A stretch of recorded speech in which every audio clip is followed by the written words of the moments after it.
जय श्री कृष्णा, जय श्री राधे। अर्चना के कृष्ण गुणगान चैनल पर आपका स्वागत है। आज मैं आपको वरुथनी एकादशी की तिथि, शुभ मुहूर्त, कथा और उसका महत्व सुना रही हूँ। बैसाख मास के कृष्ण पक्ष की एकादशी को अत्यंत पुण्यदायिनी और सौभाग्य प्रदायिनी वरुथनी एकादशी कहा जाता है।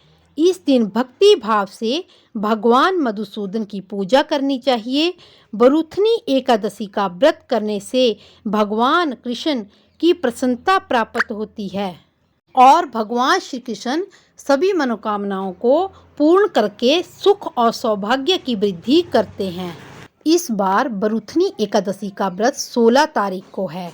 बांके बिहारी और राधा माधव मंदिर, खाटू श्याम मंदिर में भी एकादश 16 तारीख को ही मनाई जाएगी। वरुथनी एकादशी की शुरुआत शनिवार 15 अप्रैल को 8:45 शाम से हो जाएगी और इसका समापन 16 अप्रैल को 6:14 को शाम को होगा। एकादशी के पारण का समय 17 अप्रैल सोमवार 5:54 से लेकर 8:29 तक सुबह को होगा। कुरुक्षेत्र में सूर्य ग्रहण के समय जो दान करने का फल मिलता है, वही फल इस एकादशी का व्रत करने से मिलता है। कामदा एकादशी का संपूर्ण वृत्तांत सुनाने के पश्चात महाराज युधिष्ठिर ने भगवान श्री कृष्ण से विनती की कि हे मधुसूदन, आप मुझे बैसाख मास के कृष्ण पक्ष की एकादशी के नाम, व्रत विधान और पुण्य के प्रताप के बारे में विस्तार पूर्वक बतलाइए। मधुसूदन भगवान श्री कृष्ण ने कहा कि हे राजेश्वर, इस एकादशी का नाम वरुथनी एकादशी है। यह सौभाग्य देने वाली, सब पापों का नष्ट करने वाली और अंत में मोक्ष प्रदान करने वाली है। इस एकादशी का व्रत अगर कोई अभागिनी स्त्री करे तो उसको सौभाग्य का प्राप्ति होती है।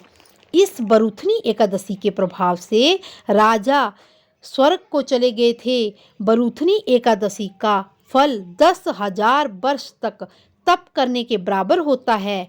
कुरुक्षेत्र में जो सूर्य ग्रहण के समय 1,00,000 भर स्वर्ण दान करने से जो फल प्राप्त होता है, वही इस वरुथनी एकादशी का व्रत करने से प्राप्त होता है। अब मैं आपको वरुथनी एकादशी की कथा सुनाती हूँ। प्राचीन समय में नर्मदा तट पर मानधाता नाम का राजा था।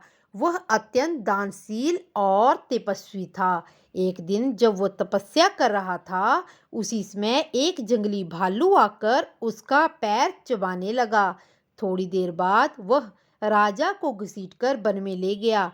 तब राजा ने घबराकर तापस धर्म के अनुकूल हिंसा क्रोध न करके भगवान विष्णु से प्रार्थना की। भक्त वत्सल भगवान प्रकट हुए तथा भालू को चक्कर से मार डाला। राजा का पैर भालू खा चुका था, इससे वह बहुत शोकाकुल हुआ। विष्णु भगवान ने उसको दुखी देखकर कहा, हे वत्स, मथुरा में जाकर तुम मेरी वराह अवतार मूर्ति का पूजा वरुथनी एकादशी का व्रत रखकर करो। उसकी पूजा करके तुम पुनः अंगों वाले हो जाओगे। जो भालू ने तुम्हें काटा है, वह तुम्हारा पूर्व जन्म का अपराध था। राजा ने इस व्रत को अपार श्रद्धा से किया और सुंदर अंगों वाला हो गया। वरुथनी एकादशी के दिन भगवान विष्णु और माता तुलसी की पूजा करनी चाहिए, लेकिन इस बार रविवार होने के कारण हम तुलसी माता का पूजन नहीं कर सकते हैं।